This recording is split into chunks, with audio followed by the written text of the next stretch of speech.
Comparison-contrast writing is used in the academic world, the work world, and in our personal lives. Comparison-contrast allows us to examine the features of two or more subjects and is an important component of decision-making. Should I buy a Droid or an iPhone? Is this Comp 2 instructor better than that one? Which graduate school should I go to? Should I recommend Plan A to my boss or Plan B? Which vacation package should I choose? Which job should I take?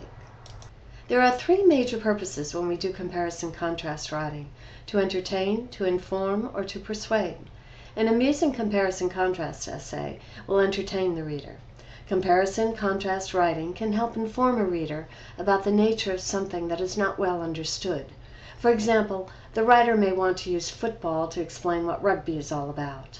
Another way that comparison-contrast writing is used is to provide new insight into something already familiar. In addition to informing, comparison-contrast can work to persuade the reader to think or act a particular way. Here are some tips for writing that perfect comparison-contrast paper. First, choose a subject that goes beyond the trivial points.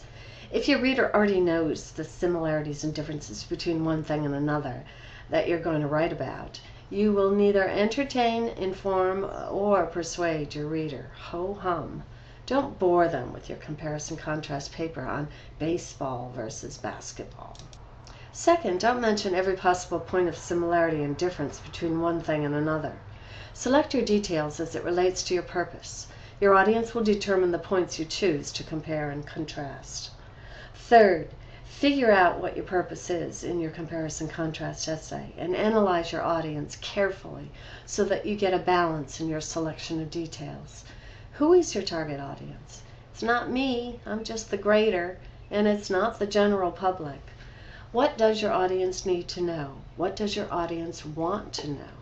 Fourth, figure out what your thesis is and then determine how you will organize the details.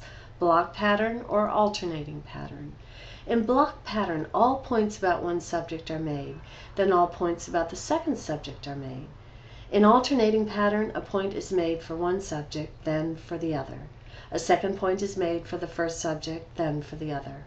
Block pattern best works for essays with fewer points of comparison or contrast that are not extensively developed. The alternating pattern is the better choice for an essay with many points of comparison and contrast, or an essay with extensively developed ideas, because readers can keep track of the ideas more easily. Here are the steps you want to follow to write your comparison-contrast essay. First, select a topic.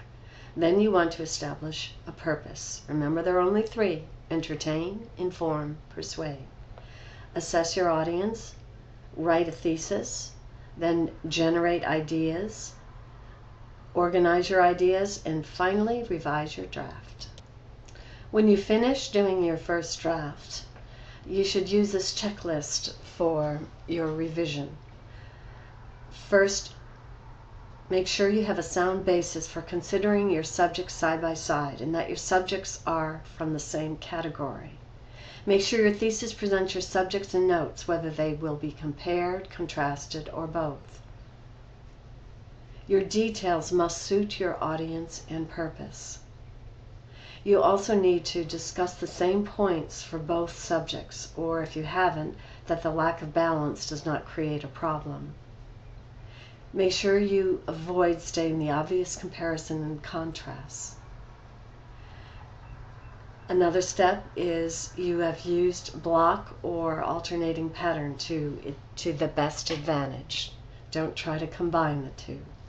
And finally, you have used transitions and repetition to move from point to point and subject to subject. So whether you are entertaining, informing, or persuading, be sure to select your topic carefully, making sure that the details suit your audience and purpose, your comparison-contrast is balanced, and that you have used the block or alternating pattern to its fullest advantage, and that your transitions from point to point and subject to subject are smooth. Good luck!